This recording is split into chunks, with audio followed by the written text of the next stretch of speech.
Jauh di tengah hutan Papua, saat burung-burung masih bernyanyi dan kabut masih menggantung di udara, suara rantai mesin mulai menyala. Satu pohon tumbang, lalu puluhan, lalu ribuan, dan mungkin kita tidak pernah tahu itu terjadi. Deforestasi adalah hilangnya kawasan hutan akibat dialihfungsikan menjadi jalan, tambang, kawasan industri, maupun perkebunan. Masalahnya, hutan bukan cuma kumpulan pepohonan, tapi rumah bagi jutaan satwa, rumah bagi masyarakat adat, dan rumah bagi sistem alam yang mengatur dunia. Jika hutan hilang, yang pergi bukan cuma pepohonan, tapi kehidupan yang ada di dalamnya. Papua adalah salah satu benteng terakhir hutan hujan tropis terbesar yang masih tersisa di Indonesia.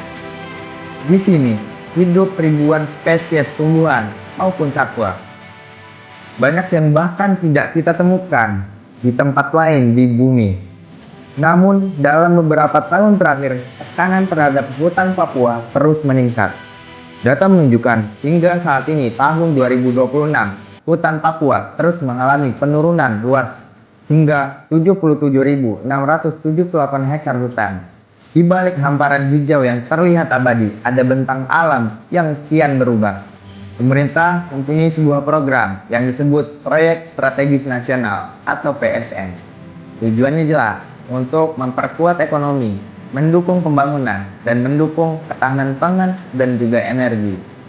Namun di beberapa lokasi muncul pertanyaan baru, berapa harga yang harus dibayar oleh hutan?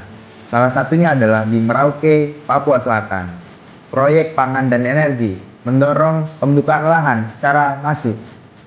Analisis citra satelit menunjukkan bahwa pada tahun 2024, proyek terkait PSN menghilangkan hutan primer di Papua sekitar 24%. Pendukung proyek melihatnya sebagai langkah menuju swasembada pangan.